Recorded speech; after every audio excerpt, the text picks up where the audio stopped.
El señor Sherlock Holmes. El señor Sherlock Holmes, que de ordinario se levantaba muy tarde, excepto en las ocasiones nada infrecuentes en que no se acostara en toda la noche, estaba desayunando.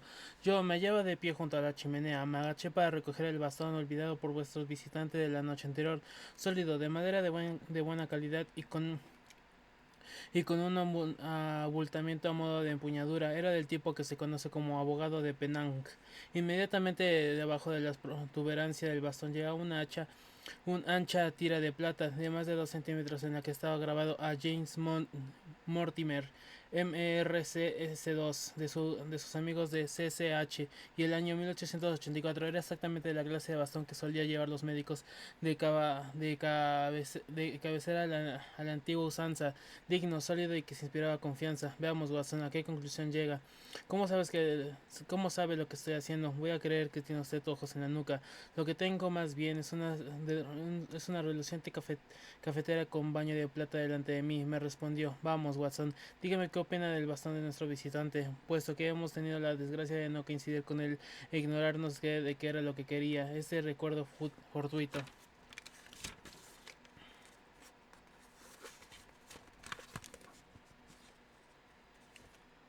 Adquiere importancia. Descríbame al propietario con los datos que le hayan proporcionado del examen del bastón. Me parece, dije, siguiendo hasta donde me era posible los métodos de mi compañero, que el doctor Mortimer era un médico entrado en años y prestigioso que disfruta de general estimación, puesto que quienes lo conocen le han dado esta muestra de su aprecio. Bien, dijo Holmes, excelente. También me parece muy probable que sea médico rural y que haga a pie muchas de sus visitas. ¿Por qué dice eso? Porque este bastón, pese a su excelente calidad, está tan baqueteado que difícilmente imagina a un médico de ciudad llevándolo. El grueso regatón de hierro está muy gastado, por lo que es evidente que su propietario ha caminado mucho con él. Un razonamiento perfecto, dijo Holmes. Y además, no hay que olvidarse de los amigos de CCH. Imagino que se trata de una asociación local de cazadores, a cuyos miembros es posible que haya entendido profesionalmente y que han ofrecido en recompensa este pequeño obsequio. A decir verdad, se ha superado usted a sí mismo, dijo Holmes, apartando la silla de la mesa del desayuno y encendiendo un cigarrillo. Me veo obligado a confesar que de ordinario en los relatos con los que he tenido usted a bien recoger mis modestos éxitos siempre he subestimado su habilidad personal. Cabe que usted mismo no sea luminoso, pero sin duda es un buen conductor de luz. Ah, hay personas que sin ser genios poseen un notable poder del estímulo. He de reconocer, mi querido amigo, que estoy muy en deuda con usted. Hasta entonces Holmes no se había mostrado nunca tan elogioso y debo reconocer que sus palabras me produjeron una satisfacción muy intensa, porque la indiferencia con que recibían mi admiración y mis intentos de dar publicidad a sus métodos me habían herido en muchas ocasiones. También me enorgullece pensar que había llegado a dominar su sistema lo bastante como para aplicarlo de una forma capaz de merecer su aprobación. Acto seguido, Holmes se apoderó del bastón y lo examinó durante unos minutos. Luego, como si algo hubiese despertado especialmente su interés, dejó el cigarro y se trasladó con el bastón junto a la ventana para examinarlo de nuevo con una lente convexa. Interesante, aunque elemental, dijo mientras regresaba a su sitio preferido en el sofá. Hay sin duda una o dos indicaciones de que el bastón sirve de base para varias deducciones. ¿Se me ha escapado algo? Pregunté con cierta presunción. Confío en no haber olvidado nada importante. Mucho me temo, mi querido Watson, que casi todas sus conclusiones son falsas. Cuando he dicho que me he servido a usted de estímulo me refería, sí he de ser sincero, a que sus equivocaciones me han llevado en ocasiones a la verdad, aunque tampoco es cierto que se haya equivocado usted por completo en este caso. Se trata sin duda de un médico rural que camina mucho. Entonces tenía razón, hasta ahí sí. Pero solo hasta ahí, mi querido Watson, porque eso no es todo, ni mucho menos. Yo consideraría más probable, por ejemplo, que un regalo a un médico proceda de un hospital y no de una asociación de cazadores, y cuando las iniciales CC van unidas a la palabra horizontal se nos ocurra, enseguida se trata de Charing Cross. Quizá tenga usted razón, las probabilidades se orientan en ese sentido. Y si adoptamos esto como hipótesis de trabajo, disponemos de un nuevo punto de partida desde donde dan formas a nuestros desconocidos visitantes.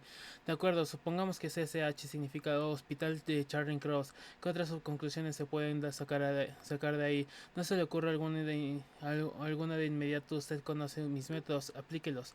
Solo se me ocurre la conclusión evidente de que nuestro hombre ha ejercido su profesión en Londres antes de marchar al campo. Creo que podemos aventurarnos un poco más. Véalo desde esta perspectiva. ¿En qué ocasión es más probable que se hiciera un regalo de estas características? Cuando se habrían puesto de acuerdo sus amigos para darle esa prueba de afecto. Evidentemente, en el momento en que el doctor Mortier dejó de trabajar en el hospital para abrir su propia consulta, sabemos que se le hizo un regalo, creemos que se ha producido un cambio y que el doctor Mortimer ha pasado del hospital de la ciudad a una consulta en el campo. Piensa que estamos llevando demasiado lejos nuestras deducciones si decidimos que el regalo se hizo con motivo de ese cambio. Parece probable, desde luego. Observará usted además que no podía formar parte del personal permanente del hospital, ya que tan solo se nombra para esos puestos o profesionales experimentados con una buena clientela en Londres, y un médico de esas características no se marcharía después de a un pueblo, que era en ese caso. Si trabaja en el hospital sin haberse incorporado el personal permanente, solo podía ser cirujano o médico interno, poco más que estudiante posgraduado, y se marchó hace 5 años. La fecha está en el bastón, de manera que su médico de cabecera, persona seria y de mediana edad, se esfuma, mi querido Watson, y parece en su lugar un joven que no ha cumplido aún la treintena, afable o poco ambicioso, distraído y dueño de un perro por el que siente gran afecto y que describe aproximadamente como más grande que un terrier pero más pequeño que un mastín. Yo me eché a reír con incredulidad mientras Sherlock Holmes se recostaba en el sofá y enviaba hacia el techo temblorosos anillos de humo. En cuanto a sus últimas afirmaciones, carezco de medios para rebatirlas, dije, pero al menos no nos será difícil encontrar algún dato sobre la edad y trayectoria profesional de nuestro hombre. Del modesto estante donde guardaban los libros relacionados con la medicina, saqué el directorio médico y al buscar por el apellido encontré Mortimer, pero tan solo uno que coincidía con nuestro visitante, por lo que procedí a leer en voz alta la nota biográfica. Mortimer James, MRCS, 1882, Grimpen, Dartmoor, Devonshire, de 1882 a 1884, cirujano interno en el hospital Charing Cross, en posesión del premio Jackson en patología comparada, gracias al trabajo titulado ¿Es la enfermedad una regresión? Miembro correspondiente de la Sociedad Sueca de Patología, autor de algunos fenómenos de atavismo, Lancet, 1882, Estamos progresando, Journal of Psychology, marzo de 1883, médico de los municipios de Grimsby, Thorsley y High Barrow. No se menciona ninguna asociación de cazadores, comentó Holmes con una sonrisa maliciosa, pero sí que nuestro visitante es médico rural, como usted dedujo. Atinadamente creo que mis deducciones están justificadas. Por lo que se refiere a los objetivos, dije, si no recuerdo mal, afable, poco ambicioso y distraído. Según mi experiencia, solo un hombre afable recibe regalos de sus colegas. Solo un hombre sin ambiciones abandona una carrera en Londres para irse a un pueblo, y solo una persona distraída deja el bastón en lugar de la tarjeta de visita después de esperar una hora. Y el perro está acostumbrado a llevar el bastón a su amo. Como en un objeto pesado, tiene que sujetarlo con fuerza por el, por el centro, y las señales de sus dientes son perfectamente visibles. La mandíbula del animal, como pone de manifiesto las distintas entre las marcas, y es en mi opinión demasiado ancha para un terrier, y no lo bastante para un mastín. Podría ser, sí, claro que sí, se trataría de un espaniel de pelo rizado. Holmes se había puesto en pie y paseaba por la habitación mientras hablaba. Finalmente se detuvo junto al hueco de la ventana. Había un tono tal de convicción que su voz que levantaba la vista sorprendido. ¿Cómo puede estar tan seguro de eso? Por la sencilla razón de que estoy viendo al perro delante de nuestra casa, y acabamos de oír cómo su dueño ha llamado a la puerta. No se mueva, se lo ruego. Se trata de uno de sus hermanos de profesión, y la presencia de usted puede serme de ayuda. Este es el momento dramático del destino de Watson. Soy en la escalera de los pasos de alguien que se dispone a entrar a nuestra vida, y no sabemos si será para bien o para mal. ¿Qué es lo que el doctor James Mortimer, el científico desea de Sherlock Holmes, el detective? Adelante. El aspecto de nuestro visitante fue una sorpresa para mí, dado que esperaba el típico médico rural y me encontré a un hombre muy alto y delgado, de nariz larga y ganchuda, disparada hacia adelante, entre unos ojos grises y penetrantes, muy juntos que centellaban desde atrás de unos lentes de montura dorada. Vestía de acuerdo con su profesión, de acuerdo con su profesión, pero de manera un tanto descuidada, porque su levita estaba sucia y los pantalones raídos, cargando de espalda cargando de espal- cargado, cargado de espaldas, aunque todavía joven, caminaba hinchando la cabeza hacia adelante y ofreció un aire general de benevolencia corta de vista. Al entrar sus ojos tropezaron con el bastón que Holmes tenía entre las manos, por lo que se pre precipitó hacia el lanzando una exclamación de alegría. Cuánto me alegro, dijo. No sabía si lo había dejado aquí o en la agencia marítima. Sentiría mucho perder ese bastón. Un regalo por lo que veo, dijo Holmes. Así es, del hospital de Charing Cross, de uno o dos amigos que tenía allí con ocasión de mi matrimonio. Vaya, vaya, qué contrariedad, dijo Holmes, agitando la cabeza. ¿Cuál es la contrariedad? Tan solo que he echado usted por tierra nuestras modestas educaciones. ¿Su matrimonio ha dicho?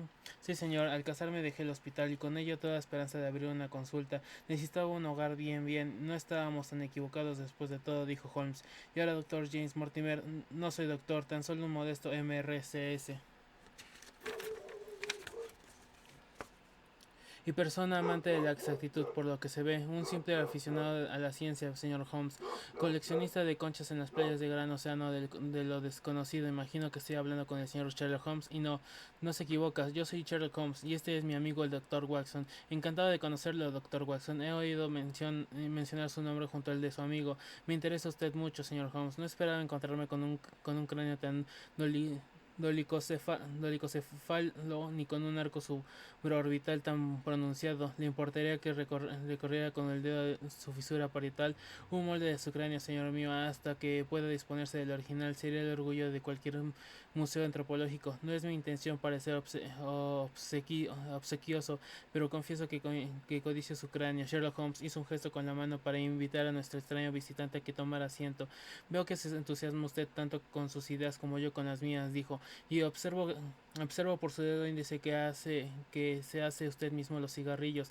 No dude en encender uno si así lo desea. El doctor Mortimer sacó papel y tabaco y lió un pitillo con sorprendente destreza. Sus dedos largos y temblorosos eran tan ágiles e inquietos como las antenas de un insecto. Holmes guardó silencio, pero la intensidad de su atención me demostraba el interés que despertaba en el nuestro curioso visitante. Supongo, dijo finalmente, que no debemos el honor de su visita de anoche y esta de hoy exclusivamente a su deseo de examinar mi cráneo. No, claro está, aunque también me alegro de haber tenido la oportunidad de hacerlo. He acudido a usted, señor Holmes, porque no se me oculta que soy una persona poco práctica y porque me enfrento de repente con un problema tan grave como singular, y reconociendo, como yo lo reconozco, que es usted el segundo experto europeo mejor cualificado. Ah, puedo preguntar a quién corresponde el honor de ser el primero. Le interrumpo Holmes con alguna esperanza. Para una persona amante de la exactitud y de la ciencia, el trabajo de Monsieur Bertillon tendría también un poderoso atractivo. No será mejor consultarlo a él en ese caso. He hablado de personas amantes de la exactitud y de la ciencia, pero en cuanto a sentido práctico, todo el mundo reconoce que carece usted de rival. Espero, señor mío, no haber. Tan solo un poco, dijo Holmes. No estará de más, doctor Mortimer, que sin más preámbulo tenga la amabilidad de contarme en pocas palabras cuál es exactamente el problema que para cuya resolución solicite mi ayuda. 2. La maldición de los Baskerville. Traigo un manuscrito en el bolsillo, dijo el doctor James Mortimer. Lo he notado al entrar usted a la habitación, dijo Holmes. Es un manuscrito, amigo. Primera mitad del siglo XB3, a no ser que se trata de una falsificación. ¿Cómo lo sabe? Los 3 o 4 centímetros quedan al descubierto. Me han permitido examinar mientras usted hablaba. Una persona que no esté en condiciones de calcular la fecha de un documento con un margen de error de una década, más o menos, no es un experto. Tal vez conozca usted mi modesta monografía sobre el tema. Yo lo situaría hacia 1730. La fecha exacta es 1742.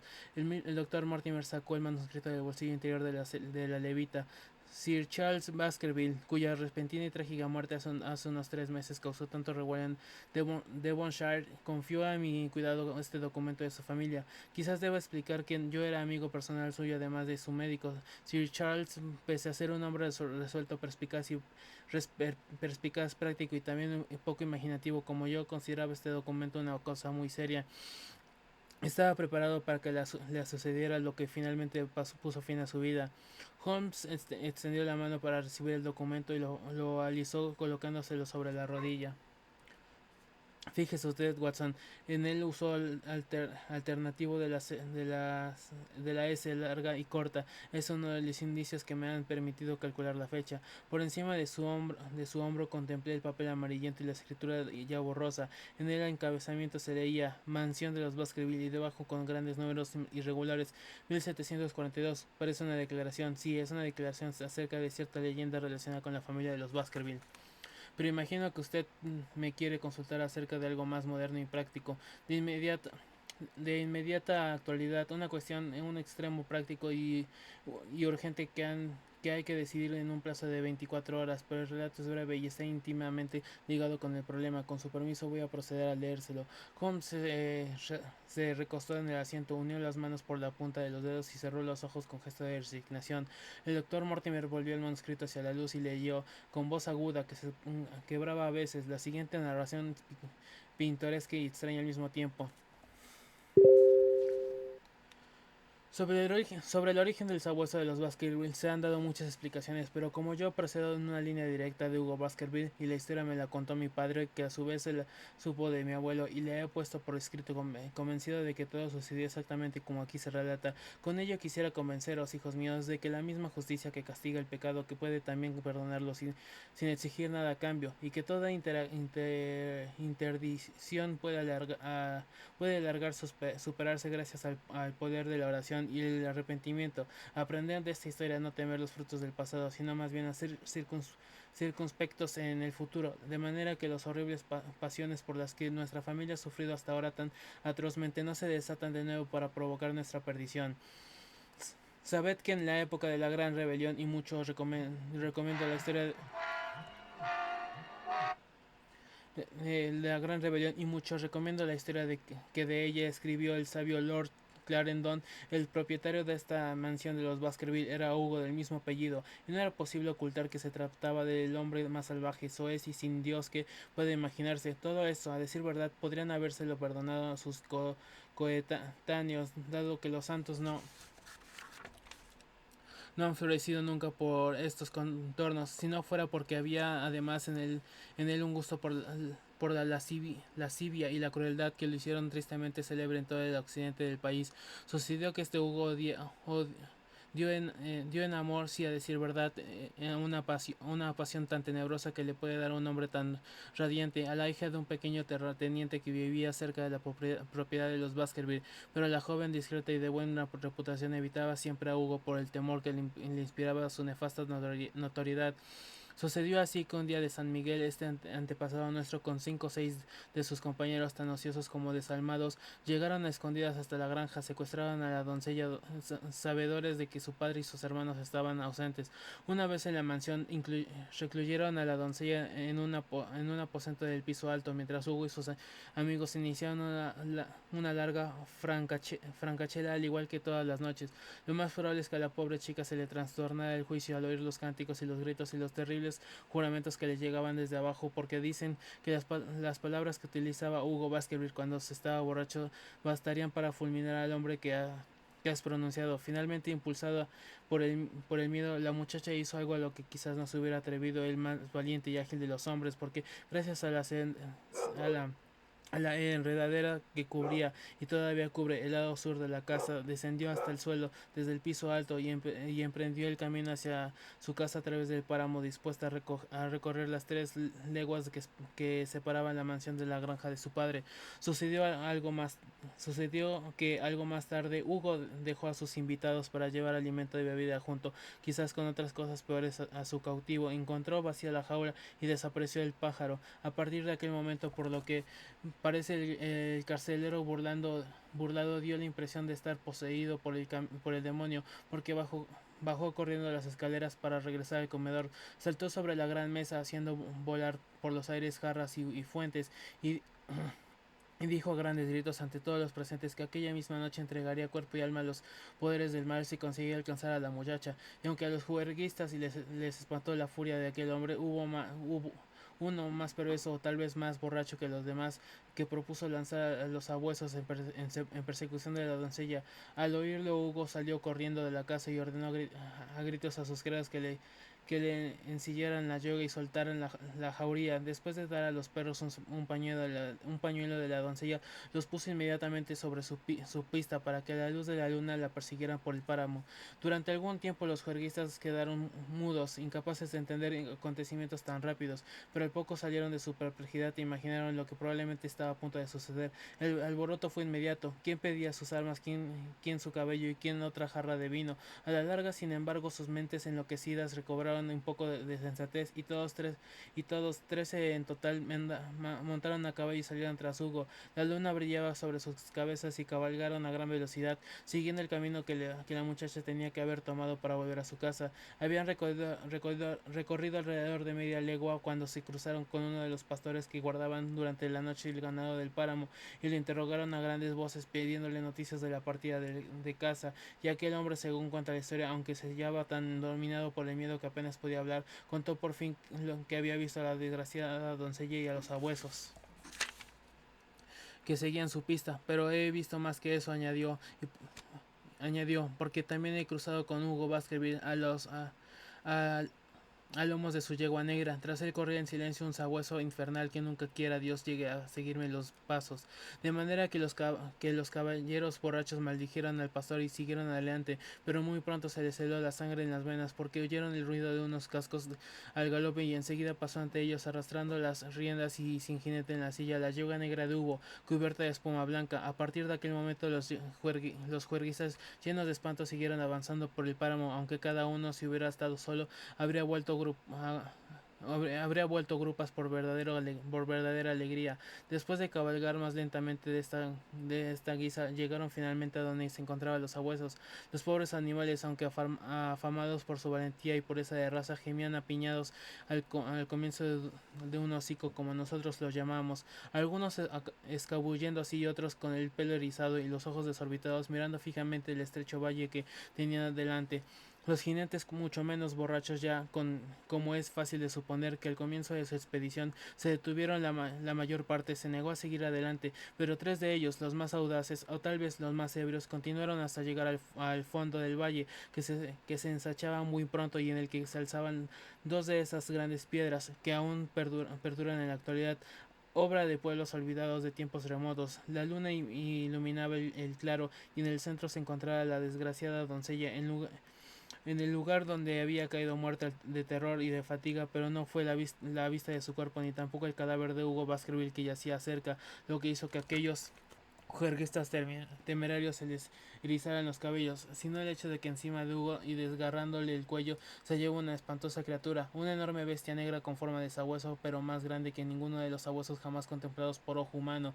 Acto seguido y en su presencia, aquella criatura infernal arrancó la cabeza de Hugo Baskerville, por lo que al volver hacia ellos los ojos llameantes y las mandíbulas ensangrentadas, los 3 gritaron empavorecidos y volvieron grupas desesperadamente sin dejar de lanzar alaridos mientras galopaban por el páramo. Según se cuenta, uno de ellos murió aquellas misma noche a consecuencia de lo que había visto, y los otros 2 no llegaron a reponerse en los años que aún les quedaban de vida. Esta es la historia, hijos míos, de la aparición del sabueso. Según se dice, ha atormentado tan cruelmente a nuestra familia desde entonces. Lo he puesto por escrito, porque lo que se conoce por certeza causa menos terror que lo que solo se insinúa o adivina. Como poco se puede negar, son muchos los miembros de nuestra familia que han tenido muertes desgraciadas, con frecuencias repentinas, sangrientas y misteriosas. Quizás podemos, sin embargo, refugiarnos en la bondad infinita de la providencia, que no castigará sin motivo a los inocentes más allá de la tercera o la cuarta generación,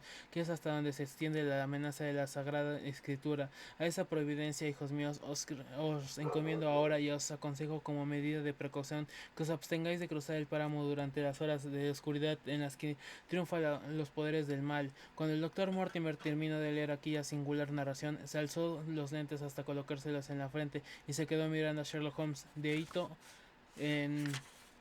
en Hito, último bostezó y se arrojó al fuego de la colilla de cigarrillo que había estado fumando. Y bien, dijo, le parece interesante. Para un coleccionista de cuentos de hadas, el doctor Mortimer se sacó del bolsillo un periódico doblado. Ahora, señor Holmes, voy a leerle una noticia un poco más reciente, publicada en Devon Country Chronicle del 14 de junio de este año. Es un breve resumen de la información obtenida sobre la muerte de Sir Charles Baskerville, ocurrida pocos días antes. Mi amigo se inclinó un poco hacia adelante y su expresión se hizo más atenta. Nuestro visitante se ajustó a las gafas y comenzó a leer. El, el fallecimiento repentino de Sir Charles Baskerville, cuyo nombre se había mencionado como probable candidato del partido liberal en Mike Devon para las próximas elecciones, ha entristecido a todo el condado. Si bien Sir Charles había recibido en la mansión de los Baskerville durante un periodo comparativamente breve, su simpatía y su extraordinaria generosidad le ganaron el facto y el respeto de quienes lo trataron. En estos días de nuevos ricos es consolador encontrar un caso en el que el descendiente de una antigua familia venida a menos ha sido capaz de enriquecer en el extranjero y regresar luego a la tierra de sus mayores para restaurar el pasado esplendor de su linaje. Sir Charles, como es sabiendo, se enriqueció mediante la especulación sudafricana, más prudente que quienes siguen en los negocios hasta que la rueda de la fortuna se vuelve contra ellos. Sir Charles se detuvo a tiempo y regresó a Inglaterra con sus ganancias. Han pasado solo dos años desde que estableció su residencia en la mansión de los Baskerville y son de todos conocidos los ambiciosos planes de reconstrucción y mejora que han quedado trágicamente interrumpidos por su muerte. Dado que carecería de hijos, su deseo públicamente expresado era que toda la zona se beneficiara en vida suya de su buena fortuna, y serán muchos los que tengan razones personales para lamentar su prematura desaparición. Las columnas de este periódico se han hecho eco con frecuencia de sus generosas donaciones a obras caritativas tanto locales como del condado. No puede decirse que la investigación efectuada haya aclarado por completo las circunstancias relacionadas con la muerte de Sir Charles, pero al menos se ha hecho luz suficiente como para poner fin a los rumores a que ha dado origen la superstición local. No hay razón alguna para sospechar que se haya cometido un delito, ni para imaginar que, que el fallecimiento no obedezca a cosas naturales. Sir Charles era viudo y quizás también persona un tanto excéntrica en algunas cuestiones. A pesar de su considerable fortuna, sus gestos eran muy sencillos y contaba únicamente para su servicio personal con el matrimonio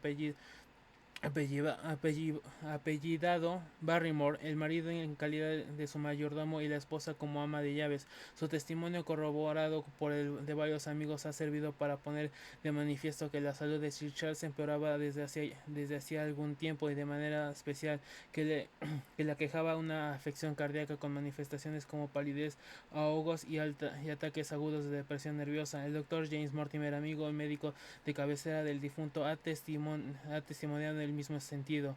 Los hechos se relatan sin dificultad. Sir Charles tenía por costumbres pasear todas las noches antes de acostarse por el famoso paseo de los tejos de la mansión de los Baskerville. El testi de los Baskerville. El testimonio de los Barrymore confirma esa costumbre. El 4 de junio, Sir Charles manifestó su intención de emprender viaje a Londres al día siguiente y encargó de Barrymore que le preparase el equipaje. Aquella noche salió como de ordinario a dar su paseo nocturno, durante el cual tenía por costumbre fumar un cigarro habano, pero nunca regresó. A las 2, al encontrar todavía abierta la puerta principal, mayordomo se alarmó y después de encender una linterna salió en busca de su señor. Había llovido durante el día y no le fue difícil seguir las huellas de Sir Charles con el paseo de los tejos. Hacia la mitad del recorrido hay un portillo para salir al páramo. Sir Charles al parecer se detuvo allí algún tiempo. El mayordomo siguió paseando adelante y en el extremo que seguía más lejos de la mansión encontró el cadáver. Según el testimonio de Barrymore, las huellas de su señor caminaba de aspecto más allá del portillo que da el páramo, ya que a partir de entonces anduvo al parecer de puntillas. Un tal Murphy gitano tratante en caballos no se encontraba muy lejos en aquel momento, pero según su propia confesión estaba borracho. Murphy afirma que oyó gritos, pero es incapaz de precisar de dónde procedían. En la persona de Sir Charles no se descubrió señal alguna de violencia y aunque el testimonio del médico señala una distorsión casi increíble de los rasgos faciales, hasta el punto de que en un primer momento el doctor Mortimer se negó a creer que fuera efectivamente su amigo y paciente, pudo saberse que se trata de un síntoma no del todo infrecuente en casos de disnea y de muerte por agotamiento cardíaco. Esta explicación se vino corroborada por el examen post-mortem que puso de manifiesto una enfermedad orgánica crónica y el veredicto del jurado al que informó el forense estuvo en concordancia por las pruebas médicas. Hemos de felicitarnos de que haya sido así, porque evidentemente es de suma importancia que el heredero de Sir Charles se instale en la mansión y prosiga la encomendable tarea tan tristemente interrumpida. Si los prosaicos hallazgos del forense no hubieran puesto fin a las historias románticas susurradas en conexión con estos casos, podría haber resultado difícil encontrar un nuevo ocupante para la mansión de los Baskerville. Según se sabe, el pariente más próximo a Sir Charles es el señor Henry Baskerville, hijo de su hermano menor, en el caso de que aún siga con vida. La última vez que se tuvo noticias de este joven se hallaba en Estados Unidos y se está haciendo las averiguaciones necesarias para informarle lo sucedido. El doctor Mortimer volvió a doblar el periódico y se lo guardó en el bolsillo. Esos son, señor Holmes, los hechos en conexión con la muerte de Sir Charles Baskerville que han llegado a conocimiento de la opinión pública. Tengo que agradecerles, dijo Sherlock Holmes, que me haya informado sobre un caso que presenta sin duda algunos rasgos de interés. Recuerdo haber leído cuando murió Sir Charles algunos comentarios periodísticos, pero estaba muy ocupado con el asunto de los camafeos del Vaticano y llevado de mi deseo de complacer a su santidad, perdí contacto con varios casos muy interesantes de mi país. Dice usted que este artículo contiene todos los hechos de conocimiento público. Así es. En ese caso, infórmeme de los privados. Recostándose en el sofá, Sherlock Holmes volvió a unir las manos por las puntas de los dedos y adoptó su expresión más impasible y juiciosa.